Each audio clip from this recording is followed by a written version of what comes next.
everyone. Welcome to today's CloudSuite Industrial Overview. I'm Wendy Levine, the Marketing Director here at DRI.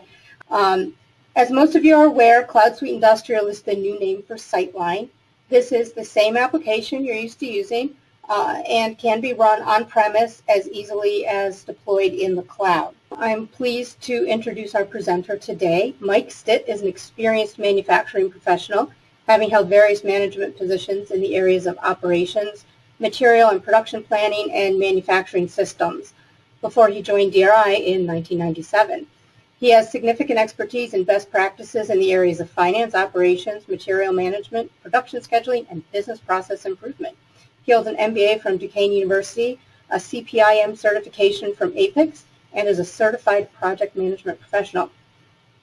Mike truly is one of our most experienced Sightline experts here at DRI, so I'm really pleased to have him available for you today to present the new version of Sightline, now known as CloudSuite Industrial. Mike? Okay, Wendy, wow, thanks. Set the bar pretty high. Good morning to everyone. I'm sure, I think we have a mixture of customers representing different versions of the software. What you're going to see this morning is an emphasis on some of the new features that were introduced in the, and I'm going to use the term Sightline today. I can't get off using the term Sightline. I like the name Sightline.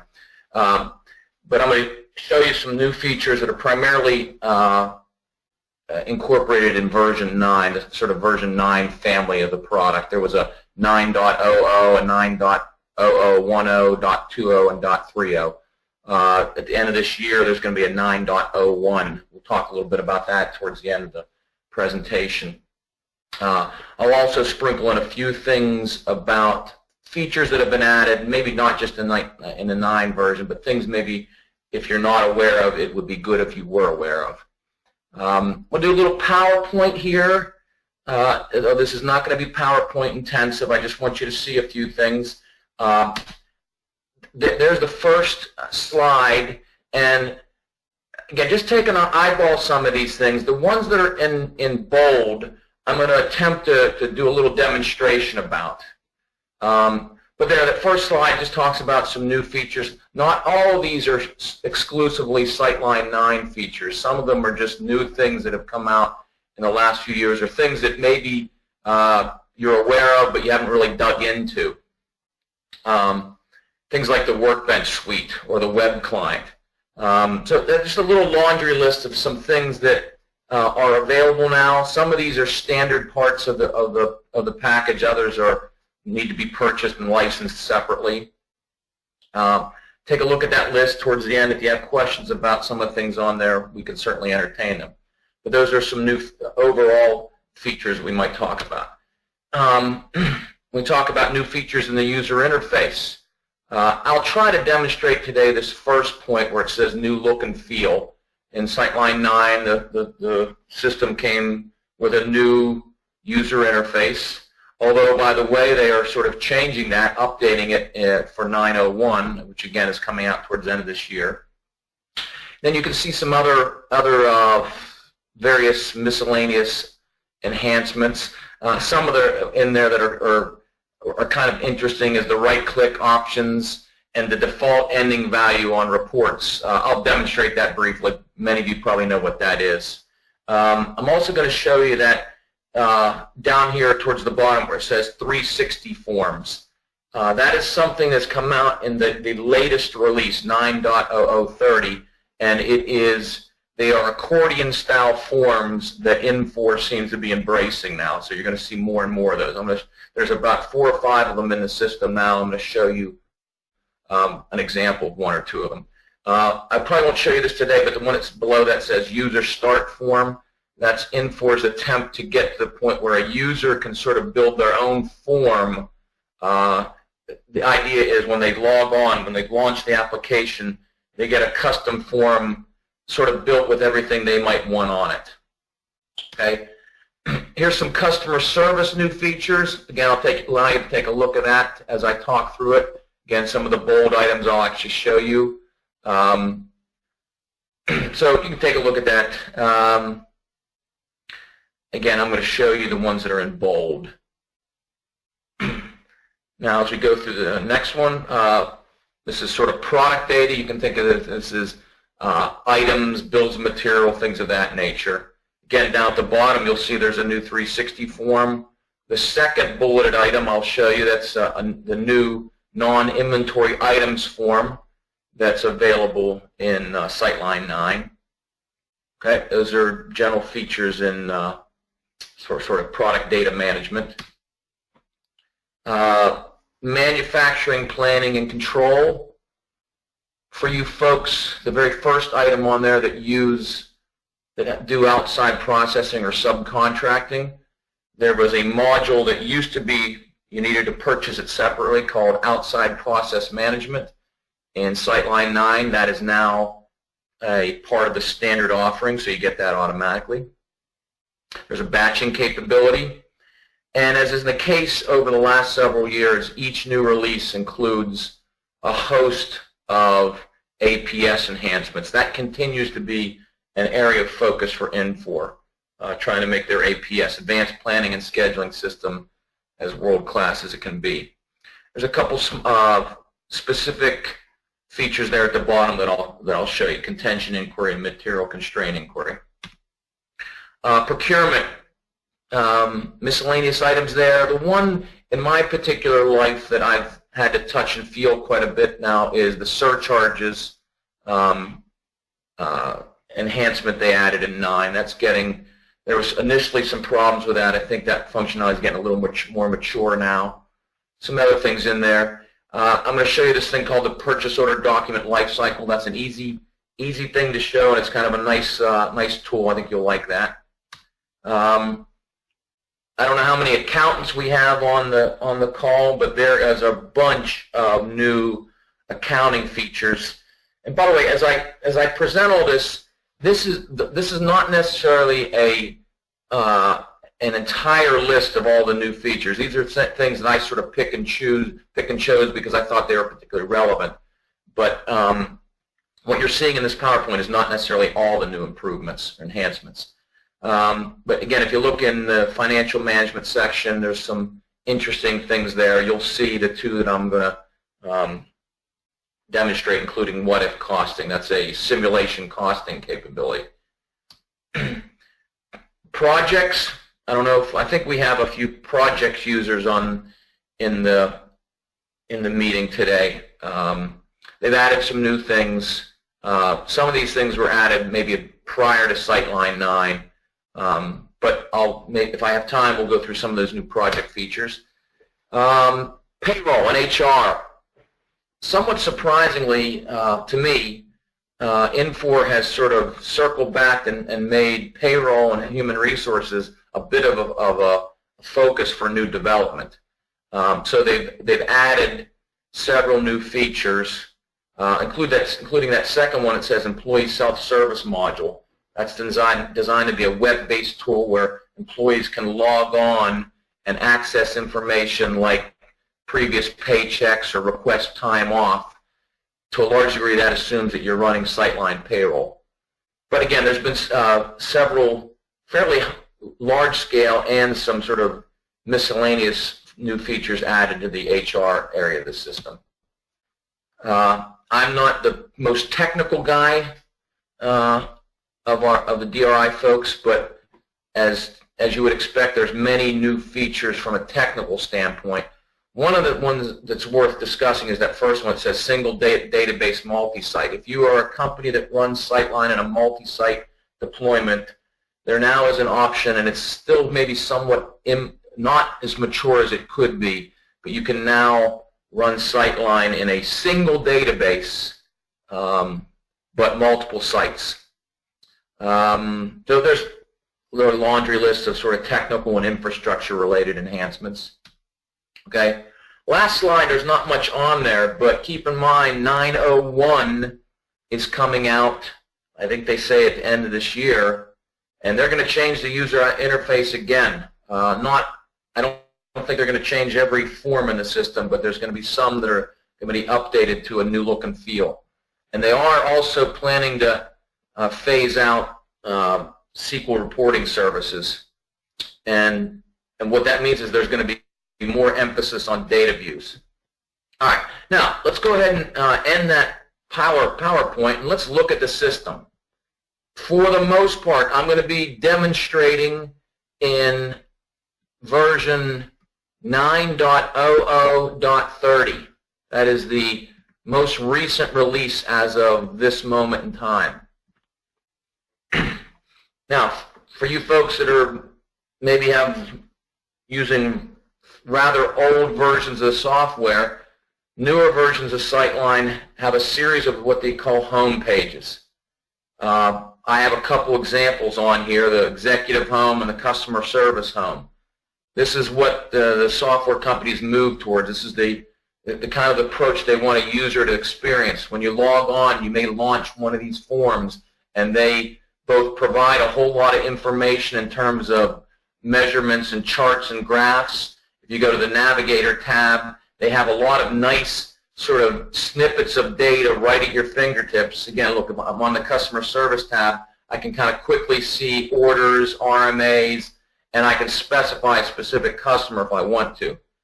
But again, this is sort of these home forms is where the software is going. The home forms also have launching off points to other related areas of the system. So, for example, in this case, I'm going to go ahead and hit the hyperlink, the hot link for customers, and there you're going to see the typical look and feel of a Sightline 9 form. There's the customers form. So depending on what version of software you're on, this might look relatively familiar. I can do your typical kinds of retrieving of data here. Certainly I can say I want to look at a particular customer, and I hit my filter button, and I'm looking at that particular customer. Again, for you folks that are on newer versions, some of this hasn't changed that much. I can do things like this, say I want to find all customers in the state of Ohio, and hit my filter button. And again, and then I'm looking at what we call a collection of customers you looked at on the left-hand side. Now, something they changed in Sightline 9 is over here, instead of the typical grid, you see what are called tiles of data. They're intended to be sort of a snapshot of particularly relevant information. So a lot of the master file screens like customers, items, vendors, etc. have these tiles in the grid. And if you don't like the tiles, you can turn them off. And if, in fact, if you move what's called the splitter pane, it'll remove the tiles automatically. But the tiles is something they've added on various master file forms. Okay.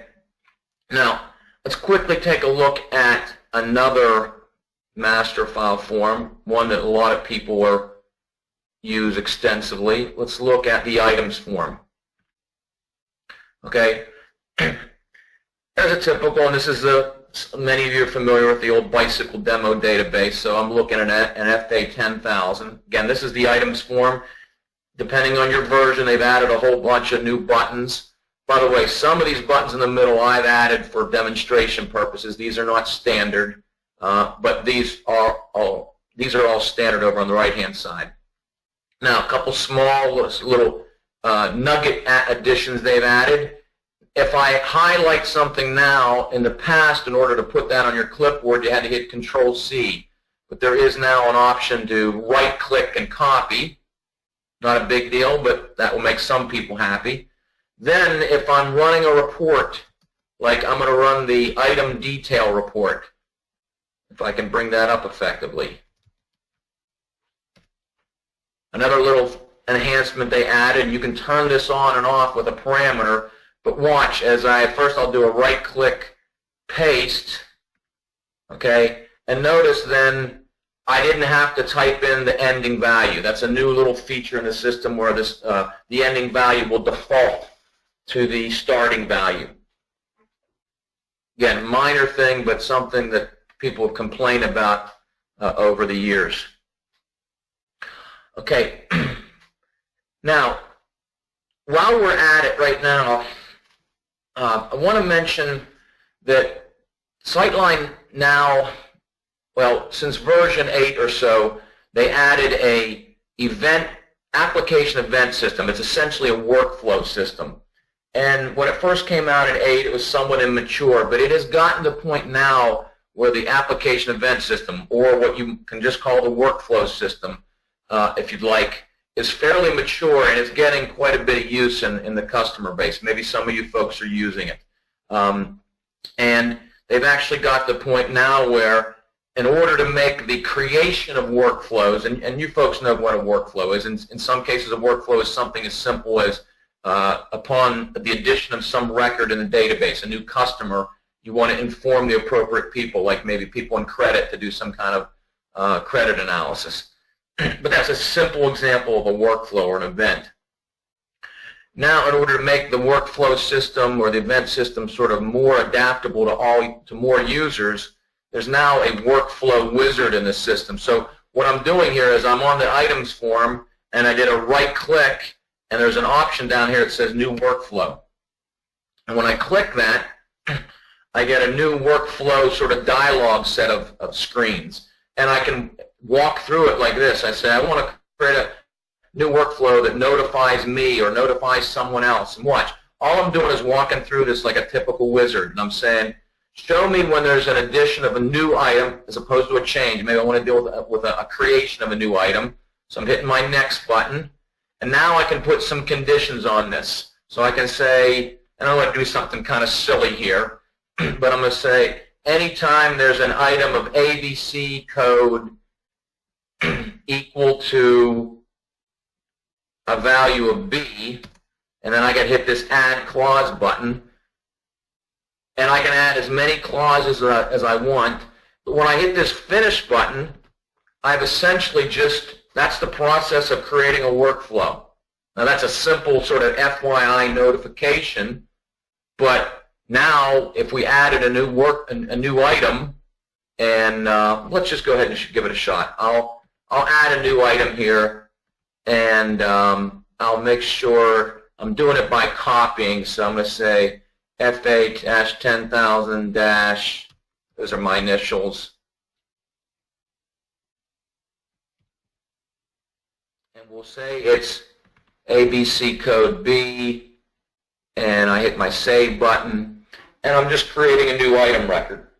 Now, the reason I elected to go ahead and do this is I'm not sure if you folks know this, but within Sightline now, there is what's called an inbox. In fact, that's why this save is taking a little bit longer, I think, because it's creating that email. So if I open up a form called inbox, I should see a new record in there.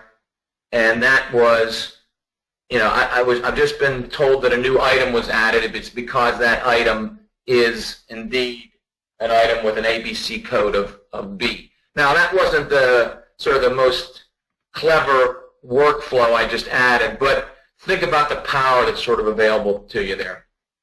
So that's the workflow tool. Now, switching topics, I'm going to go on to something called data views. Many of you are maybe aware of data views. They're part of the what's called Workbench suite. And data views is essentially a report writer, or it's a data acquisition tool.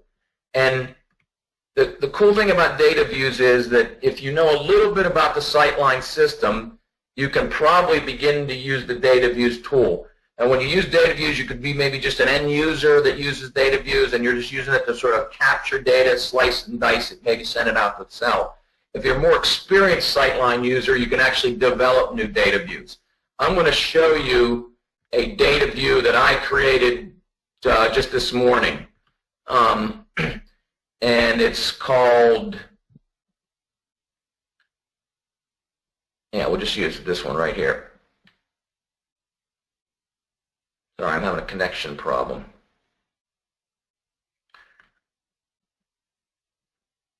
All right, it's a shipments data view. And I'm going to use this one. Now, when you look at this, depending on sort of how technical you are, in Sightline there's a concept of an IDO, intelligent data object. To some extent, an IDO is sort of like a collection of tables wrapped together in order to serve up data. This particular data view I built has a series of IDOs, which are some of the typical ones in Sightline: items, custom order line items, custom order shipments. And there's a process to sort of just marry those, link them all, join them all. And it's a fairly easy process to learn. Once you've done that, and there's a notion of what's your parent IDO and child IDOs, but once you've done that, you've built a data view. Now here's what using a data view is the experience of using a data view. I'm launching it, and I'm just getting a palette of data. Okay? Now that's cool, but where the real power comes in is when you do things like this. I'm going to turn on filtering. So now every column of data is filterable. So like on the ship date column, and by the way, this data view is just a list of shipments. So I can do easy things like say, really all I want to do is look at shipments in 2015. As I did that, my data all sort of changed to 2015. If I switch this and say, no, I want to clear that, and really I want to get a little more fancy, I want to have specific filters like last month. And when I do that, those are shipments for last month. Those filtering capabilities, there's many of them. So typical things you might see in Excel are all available there. So that's filtering. Then you can do things like this, turning on grouping. So I group by, and when I do group by is I take the column I want to group by and I just push it up into the group by area. And then I have a grouped by report, and if I wanted to at this point I could expand these things or I could expand all of them. But this is how easy it is to get this data. You can do totals and grand totals, sum totals, etc. And eventually, if you want to, although you can do a whole lot of this right within the data view tool, you can certainly send it out to Excel. So I don't want to spend too much time on it, but the data views tool is something you need to be aware of, because as you move to newer versions of Sightline, Infor is embracing data views as the sort of default reporting tool. That data views is part of the Workbench suite. Another portion of the Workbench suite I'll show you is what's called a data search. Okay? And the data search works this way. I come in and I say, I'm looking for a particular string of data. And when I hit the search button, it's looking all throughout the system for the occurrence of that particular string of data. And then what it's coming back is showing you places in the system where that exists. This is sort of like a Google search within the ERP system. So if I do a search, if I expand that one, here I can see all my contacts with the name James. Now, it's a nice tool. Again, it searches strings of data throughout the application. Okay, that's the data view, data search tool. Now we're going fast here, so hopefully I'm not losing you. Let's move on. Now I'm going to show you something. I have to switch to a different environment. I want you to be aware that there is now Sightline is available as as what's called a web client, and I'm logging on to Sightline now in a web client. I happen to this case being using good old tired Internet Explorer, but I could be using Safari, I could be using Chrome, I could use any of the major browsers. And what you're seeing now is Sightline within a web client. So I'm opening up a particular form. That's the customer's form. I'll look at customer number 1. I'll hit my filter button. And this is using Sightline in a web browser. You'll see that it's very, very similar. It's probably 95, 98% similar. There are a few small items where the web version, web rendering of Sightline does not have some of the things that the typical smart client has, but that list used to be 20% of the things weren't in the web client, but they're chipping away at that. Again, this is another area of focus for Infor. That's the web client. Also, and this is something that maybe many people don't know, excuse me, is there's a lot of integration in Sightline with Microsoft family of products. In particular, there's some nice integration with Microsoft Outlook.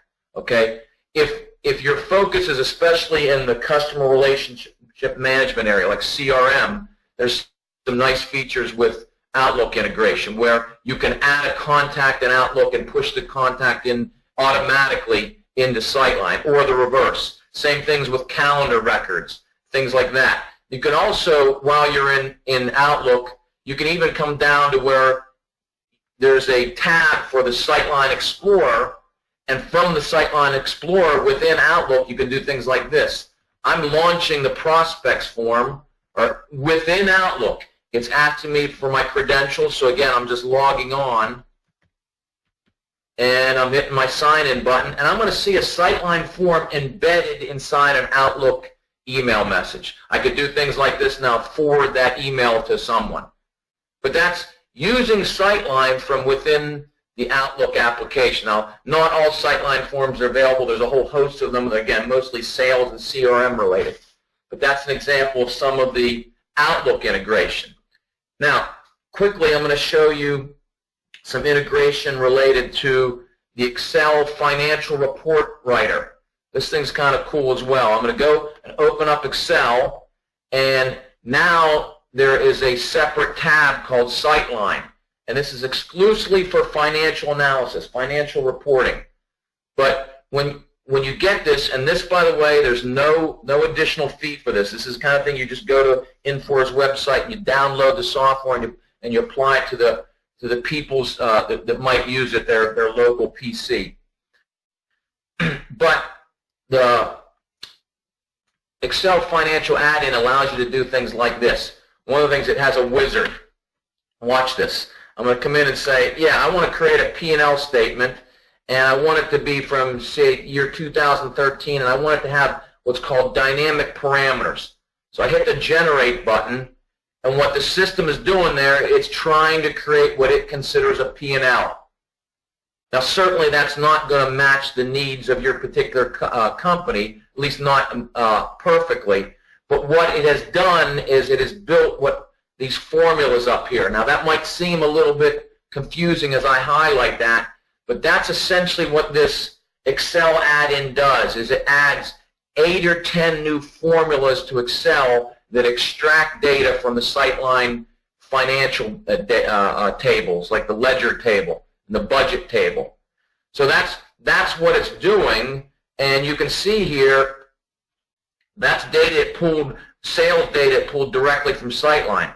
Then these dynamic parameters up here, look at my sales there, roughly 1.489 million. As I switch this to a different period, notice how it's changing that real time.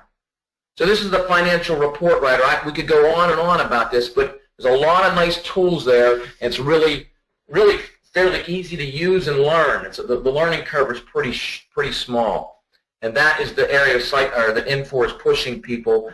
By the way, the old financial report writer is still available, and there's no plans to get rid of it. But because so many accounting types, financial types like Excel, this is what the company is sort of moving towards. Okay, now let's switch focuses. I'm going to go back to my other environment, and now we're going to move on to some sales and CRM related tools that they've added to the system. Now I'm going to come over here and pull up a form called Leads. Now, over the last several releases, Infor has made attempts to initially add a CRM capability system, and they've enhanced it. And it's probably not world-class yet, but there are some nice features in the CRM system that you might be able to take advantage of. I have a menu selection up here and a sub-menu called CRM, and there you can see a lot of the tools that are available in CRM. Like you can run marketing campaigns, you can list your competitors, you can have a sales forecast. That sales forecast has no touch points to the Sightline sort of operational forecasting. That's a kind of a, it would be nice if it did, but this is sort of sales forecasting in order to sort of understand what's in your sales pipeline. But these are all tools that are available, okay? Now, here's a quick example of a CRM flow. I'm on the leads form here, and I happen to be looking at a particular lead. Now, for some of you folks that are not sort of sales and CRM related, a lead is an attempt or an opportunity for new business. So the idea here is you're capturing a potential new piece of business called a lead. Sometimes leads are thought of as unqualified, and once they become qualified, they can be converted to what are called opportunities. So this is a lead that could be for a particular customer, and that's where this one is, or it could be linked to a prospect. That's another thing that's relatively new in the last several releases, the idea of a prospect instead of a customer. Okay? But that lead then, once it becomes a little more definitive, or it becomes what some people call qualified, then you can create an opportunity in Sightline. And this is like a lot of typical Sightline, what you might remember as being like cross-referencing. I created a lead, now I've sort of cross-referenced or created an opportunity. Again, when you get to an opportunity, you're a little farther along in the sales cycle where maybe the customer or the prospect is showing some particular interest. But opportunities allow you to do things like to get into a little more level of detail, project an estimated value, project a close percentage, and also include tasks. The tasks are part of your selling cycle, and each opportunity can have its own unique sort of selling cycle set of steps. Okay? From that point, if necessary, that opportunity can be linked to a Sightline estimate for quote processing. And then that quote or estimate can be converted to an order. So for companies that have a fairly long selling cycle and you want a sort of an ERP-based CRM solution, Sightline CRM is not a bad little application. So that's CRM. Now, let's move on and let me close a couple things. I got a lot going on up here. And now I'm going to go back and look at all right, some new features they've added in the customer service area. All right, I'm going to go to something called price promotion and rebates. And this is pretty much so what you would think it is. It's a capability to track promotional pricing and rebates. So you look at it, and when you set up a record here, you flag it as either as a promotion or a rebate. So in this case, this is a typical BOGO, buy one, get one free for a particular item. Or it could have been a family of items in the product code. All right? So you can create promotional pricing effects and rebates based on a lot of subsets of data, particular customers in a customer type or an end user type, or related to a particular salesperson, or coming from a particular CRM campaign. But overall, the idea is you have some ability to put in promotional pricing, conditional pricing that might be in effect for a period of time. Same thing largely applies to rebates. And with rebates, they've added features that say, hey, once you've got to the point where the company has purchased a certain amount, then a rebate kicks in. And there's even accounting features in there to related to deferring revenue because of the fact that you're likely going to have to provide a rebate payment. All right, so some nice features there. By the way, if we were adding, and look at this one here, there's a rebate or a promotional in play for item TA 6000.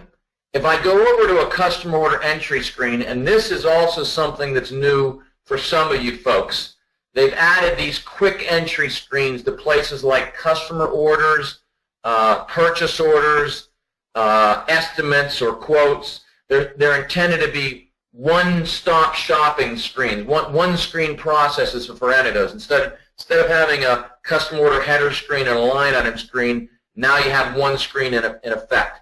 So watch this. If I'm going to go ahead and add an order here for that item. And in this case, I need to say, let's say I'm buying a quantity of 2 of these. And if I put in the promotional code of BOGO, notice the pricing that's cut in half because it's a buy one, get one kind of thing. So the things we wanted to show you there is A, the notion of promotional pricing, B, the fact that you have to indicate the promo code on the order, and then C, this notion of a new quick entry form. Okay, let's close that. Now, I have a quick customer service related feature. Something I particularly like. The custom order document lifecycle. This was added in 9/00/20. And what this gives you is one point of entry where you can, for example, enter a quote, or maybe you're starting, if you don't use the estimating system, you start with a customer order. But in this case, I entered a quote and I see right on one screen the estimate, the order that resulted from that, the job that resulted from the order, if there were any returns, in this case there were not, shipments against that order, then the invoice and when you were paid, all in one screen. Kind of a neat little addition they added in, again, in 9/0/20. Here's another thing they added in, this one was added in 9/0/30, most recent release. If I go back to sort of the traditional custom order lines form, now there's two new tabs on here. In particular, I'm looking at the source tab. So for you folks that do the kind of thing where you enter a custom order, then you source it, or the old term was cross-reference it to a job. What you now see is, in addition to seeing the job, you see the job's routing as well, and an idea of how many pieces have been completed each step and whether each step is complete or not. That's kind of nice. And this grid of data down here changes based on the source type. So if I was looking at something with sourced to a PO, I'd see PO-related information. Again, kind of nice for the customer service person. Also, they added a tab for shipping. Okay, so that's just a quick view of when shipments took place on this particular order. All right, now, a couple quick things moving on to the part master setup or inventory. All right, notice they've added a non-inventory items form. This is for items that you don't want to treat, you don't want to put them on your balance sheet, or you don't want to have on-hand quantities and track them as sort of traditional inventory. So this is a place to store those things that you might buy or sell on a repeated basis, but you don't want to set them up as inventory items. So that's what it is. It's just a place to store recurring things that you either buy or sell. In this case, I did a little example here where, let's say you work in the maintenance department and you have a maintenance tool crib. You want to set up part numbers or item numbers for those. You have the ability to do that here. So it's a sort of trimmed down items form. All right, another quick thing they added in the inventory or item setup area, and this is an example of what I mentioned to you earlier. Infor has moved on to these 360 forms. There's now 4 of them or 5 of them in the form, but there's probably more of them coming. They're intended to be sort of, like I say often, one-stop shopping screens to give you a lot of information about the record in question. So as I look at item FA 10,000, right on this one screen I see overview data, detailed data, I can see notes and documents associated with it. Then as I collapse that, and these things are also called accordion style forms. If I collapse that, I can go to the costs and prices section, and I can quickly get it pricing data or costing data. I can collapse that, and if I go to sales, I can kind of quickly see here's customer orders. And it all sort of shows up there on the grid on the right. So these are forms they've added. Again, there's a whole bunch of these. That they've added now, well, a whole bunch. There's 4 of them, and again, I think they're planning to add more. Now, moving on, I have a couple things. I just have maybe 5 or 10 more minutes here. If you talk about manufacturing planning and control, as we talked about, there continues to be a focus on new features in the APS, Advanced Planning and Scheduling area of the system. one of the things they did here is they added this throughput window. There's three things on here. I'm going to talk about a couple of them. If I go to the material constraint button, the idea behind this is it's supposed to be a tool that shows you materials that are particularly problematic because they are causing delays to production or delays to making order shipments. So it's kind of hard to see here, but in the graph, item CP-10,000 is creating delays in 22 different instances. FA 20,000 there's 4 different delays caused by that item. And you can do a little bit of slicing and dicing as to what type of data you want to select, and you can graph this, etc. But this is a new tool they added for determining and analyzing material shortages and material constraints. The same kind of thing applies to what they call the contention, and this is really just a view of constraints in your factory that are causing delays. So for you folks that use APS, this is showing you delays created by resource groups that are overloaded. So in this case, this resource group is creating 103 different delays. So 2 different types of features there. The kind of data was available prior, but they're trying to make it a little easier to use, a little easier to interpret, and maybe pass on to other people in the company. So that's contention. I'll mention this briefly also. There's something in here called the customer service impact. That's a tool that's designed to sort of help you determine the financial impact of delayed shipments and any kind of efforts you may make in terms of spending money to counteract late shipments. All right. Now, one other thing I want to show you, I don't know if I brought the form up or not, but yeah, I did, right here, alternative summary. For you folks that have used APS in the past, there's always been what's called an alternative capability, a what-if simulation environment. In older versions of Sightline, you had to go out to a web browser to use this kind of functionality. Again, what if means it's allowing you to say, what would we do if we got an influx of new orders? Let's say you're expecting the sales of one particular product to really ramp up. What the what-if capability allows you is to simulate that by creating what-if or alternative environments. Again, in the past, you had to do that sort of outside of Sightline in a web browser. Over the last several releases, they've moved that data, all that analysis capabilities into sort of Sightline proper. And now, like this particular screen here, you can see here's sort of the lay of the land in the alternative 0, which is your production database or your live database. And then this is the ability to sort of switch to different simulation environments. So I can quickly switch over to my simulation environment number 1 and look at what the result in version 1 or alternative 1. I have far fewer less late orders. So the point there is they've added functionality to make the what-if capabilities more Sightline-centric and with more tools. Okay, just a couple final things. They've added various things in the purchasing side of the system. I'm going to show you this one briefly. It's the counterpoint to the customer order document lifecycle. There's also a purchase order document lifecycle, where here, again, in one-stop shopping, you can see all the way from a requisition to POs that were created, receipts, vouchers, and payments, all in sort of one place. Last thing I'll mention is a few accounting-related features, and for this,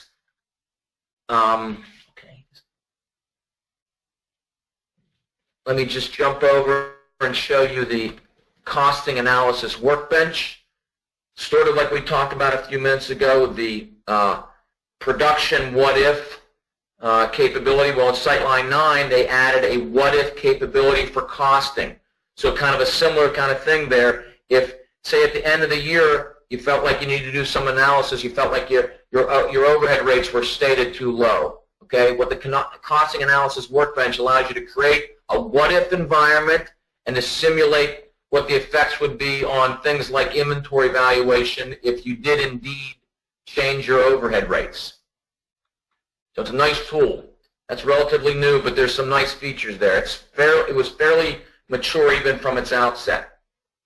Last thing I'm going to show you is under the chart of accounts, there's now what's called dimensional analysis. And what dimensional analysis is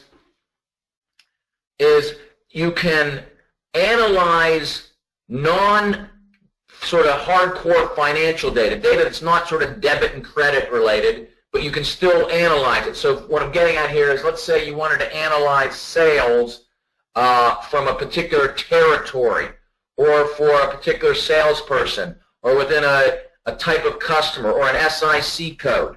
Okay, so with dimensional analysis, I can pull up a particular account like this one in the demo database. This is just your standard revenue account for sales. And when I hit the dimensional button, or the dimensions button, hit the wrong button. When I hit the details button, it gives you a grid of data where it says you had these sales, and it's telling you things like what was the customer type, or who was the salesperson, or what SIC code was in, or what territory. So all sorts of capabilities to analyze non-financial data within the sort of general ledger system. And what you're looking at here is sort of the standard out-of-the-box dimensions they've added, but if you want more sophisticated, more complex dimensions, there's also a capability for system administrators to add new dimensions. All right, so there's some couple highlights about accounting and finance related additions. There's several more there. But I think that's largely the things I wanted to show. You know, we had a limited amount of time, and I went rather quickly. I hope I didn't go too quickly or confuse people. But Wendy, those are the main things I wanted to present. So maybe it's time to allow for Q&A. Okay, that was great. Thank you, Mike. So we'll open up to questions now. If you have a question, look at the question box that should be in your webinar toolbar there, and you can enter your question by typing it in. You also can look at the attendee list. You should see yourself there, and you can click the little hand that's in the column header there and raise your hand, and we can unmute for you to ask the question yourself if you like. So we're going to give everyone a minute to ask questions. Mike, it looks like we have one right now. Do we have many customers using the web client? Yeah, I don't know about many, but over the last several months or years, the use of the web client is actually getting greater use, greater exposure. And to be honest, there was a time where some people believed, and this really may be the case, that you can actually get better performance out of the web client. So yeah, the answer to that question is yes, it is getting used. Okay, great. I don't see any other questions at this time. So we did record the webinar, and we'll share that recording with everyone. I know that John Titus and Jason will be following up with people who attended to make sure they don't have any questions that didn't get answered. Let us know if you think of any questions afterwards. And thank you very much. That concludes our webinar for today. Okay, thank you for attending.